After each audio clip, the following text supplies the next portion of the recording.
We continue in Acts 1 today as Peter has stood up to begin to speak, quoting scripture and trying to explain why it's important and even necessary, using dei, the word for divine necessity, although we don't hear from God here, to replace Judas. And yet, as I was noting in the last video and the ones before, this is this interim period between the 40 days in which the risen Jesus had explained to them what was going on and his resurrection and told them to await in Jerusalem for the promise of the Father, and the 10 days that we know before that happens at Pentecost. And so they're at wit's end in a way. They're in between things. They're not filled with the Holy Spirit, according to the passage here, not just because it's not Pentecost, but because the text doesn't say so. As I've been noting throughout these videos on Acts so far, people can be filled with the Holy Spirit long before Pentecost, as we saw in the first chapters of Luke's Gospel. So that's not the issue. The issue is that they're not prepared for what to do. They're new converts in many ways. The resurrection only happened 40 days ago, if we take that number seriously, and certainly a short time ago, if we take it as a symbolic number. And like new converts, they're not sure what to do. And we'll see Peter engaging in that process of understanding what the implications are all the way through, at least as far as chapter 10, when he discovers that God does not show partiality between Judaioi, Judeans, if you will, the members of Israel, and those who are not. And so just as Luke's gospel showed Jesus growing in wisdom and stature, so these people have to grow in their understanding of what's going on. It's part of what I would suggest is they're moving from what I call the religion of empire to the religion of creation.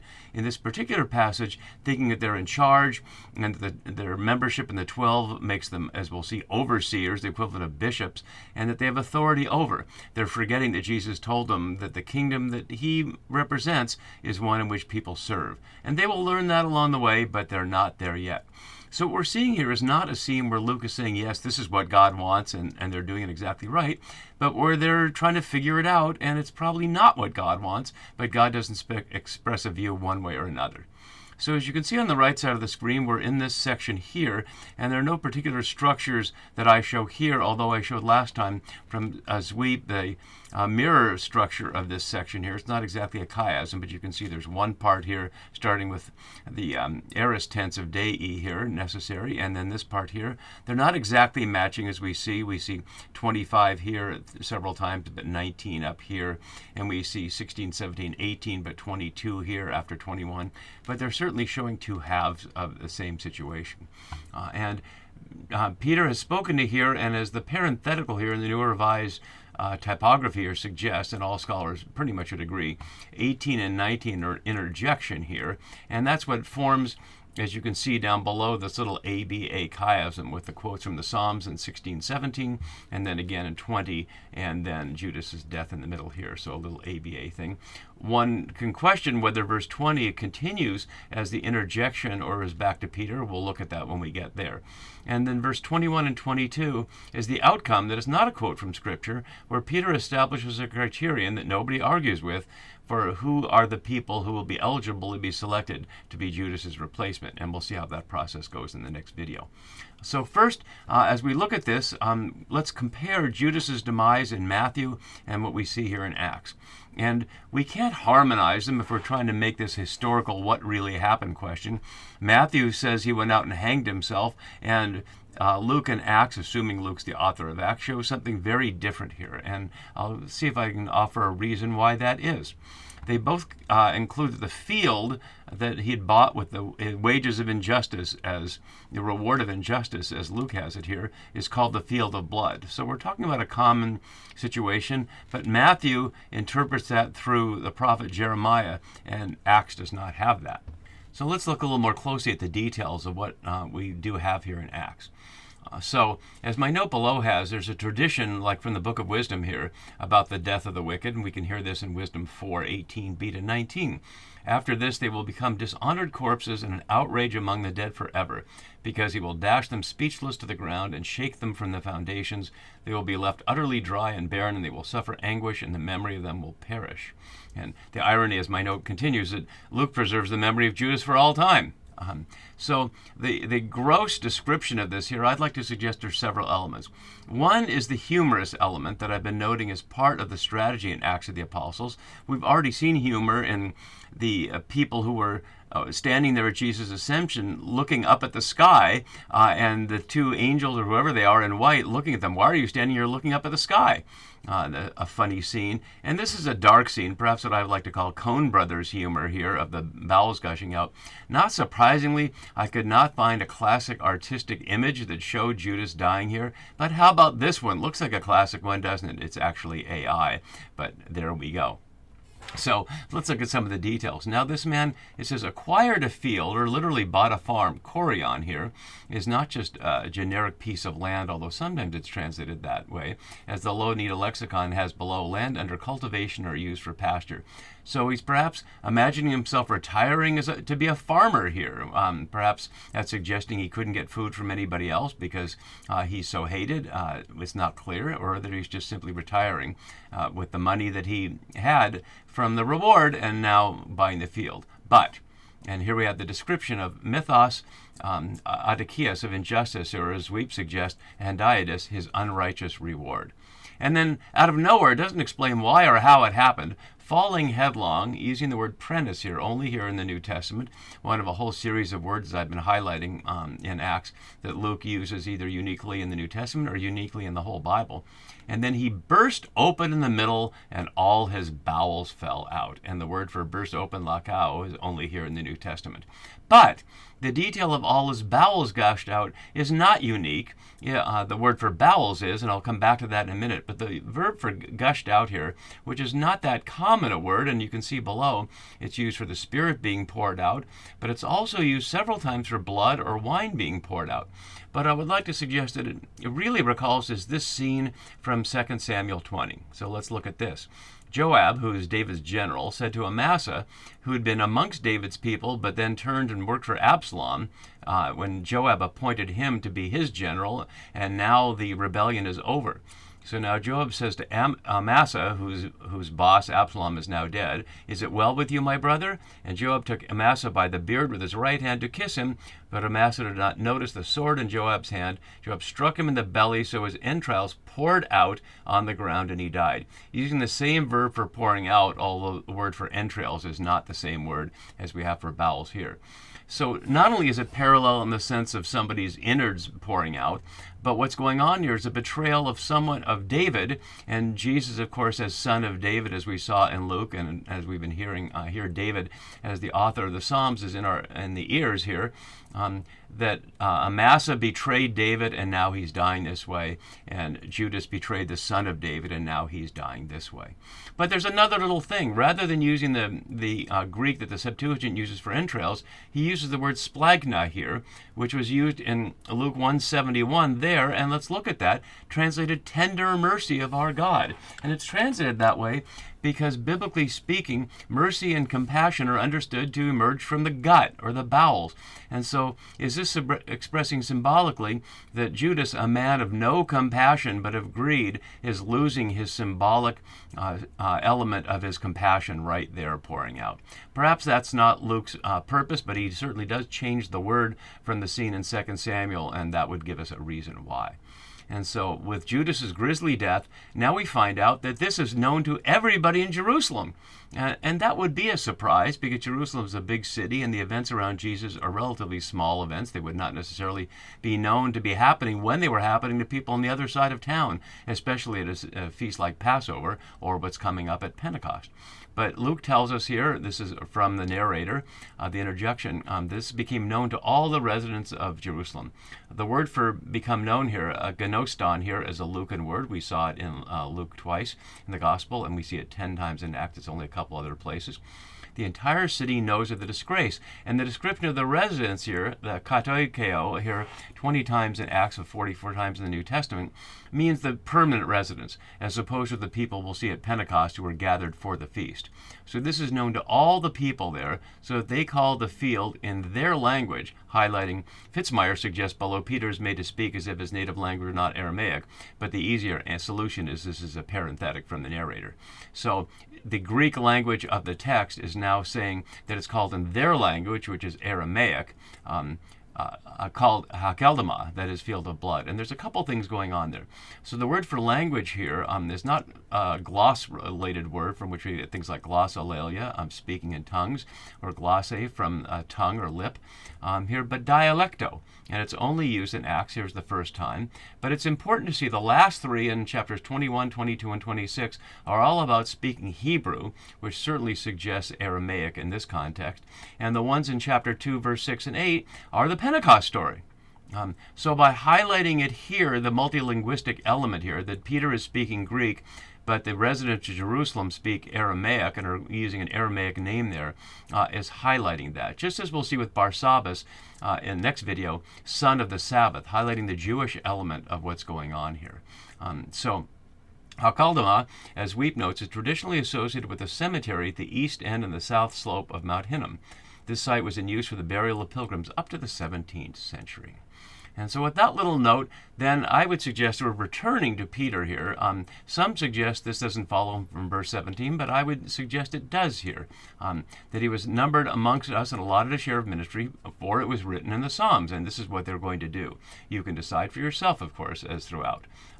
As Walton considers the speakers in verse 18 and 19, noting that if it is the narrator, he suggests that it doesn't flow. Thus he is an aside. Whitlock adds below that Luke's rendering of both Psalms match neither any extant Greek manuscripts nor any extant Hebrew or Aramaic manuscripts. And his article goes on in detail to show how Luke is changing this for his own purposes. I won't go over that in as much detail as he does, but I'll point out a couple of examples of that along the way. So the quote starts here, written in the book of Psalms. And that's only one other time in Luke 20:42. Let's go back to that to see the connection. This is drawing us back to that there. For David himself says in the book of Psalms, and this is about David calling him Lord when he's trying to embarrass the scribes in public in the Jerusalem temple. So calling the book of Psalms recalls that situation where David is said to be under the Lord. And that's highlighting that human kings are not the ultimate pinnacles of power here. And that's in the background here because Peter perhaps is still thinking that it is. So the quote he has here, let his homestead become desolate here. As I've noted, and as Fitzmyer notes below, taking the plural and reducing it to a singular so it applies to Judas. And the word for homestead, Apollos, here is only here in the New Testament, but it does match the Septuagint there as camp. So not homestead so much as camp, and become desolate, using eremos, the noun for a wilderness, replacing the Septuagint verb to become desolate or to become a wilderness. And let there be no one to live in it, using the same word we just saw for those living in Jerusalem. So contrasting those who live in Jerusalem who know about Judas's death, and let no one live in the homestead that Judas bought with the reward of his injustice. But then he adds, let another take his position of overseer here. And this is from Psalm 109 with the tense change in the Greek from the optative to the imperative. Let's not worry about those details. But it's taken completely out of context, as I was hinting at last time. We see it here. It's in this situation where, as my note below has, it's in the context is a good man complaining about his enemies treat him. The quote here is from enemies about the good man. And about that position, I'm sorry, that's the one over here. May another seize his position. The one about the camp is down here, but the second one is over here. So both taken out of context, and not only taken out of context, used against the context to apparently prove what Peter's already decided he wants to do, and no one objects to it. So it is not great biblical exegesis here, nor is it listening to Jesus. And I want to point out a little more about that. So take his position as overseer, as episcopon here, which is translated later as bishop. It literally means overseer, episkopos, one who sees from above. And it becomes an office in later quasi, or pseudo, I should say, not quasi, not part Pauline, but falsely Pauline texts like 1 Timothy 3, where a bishop is given a job description like LinkedIn to be a good Roman citizen. Very different than what we see Paul actually say about leadership in texts like 1 Corinthians 12 to 14, where it's all oriented around love and service. And that's the case for Jesus as well. And that's why what we need to be looking at as we hear what Peter's thinking here, and perhaps why he gives the criterion he does there, is going back to Luke 22, 24 to 30. And when I did this passage in the Luke series, I hadn't noticed the convenient little chiasm that we see spread out there, where after the narrator's statement of the case, if you will, a dispute also arose among them as to which one of them was to be regarded as the greatest. This is at the Last Supper, by the way, when Jesus says he's about to be taken away and die, and this is what they're talking about.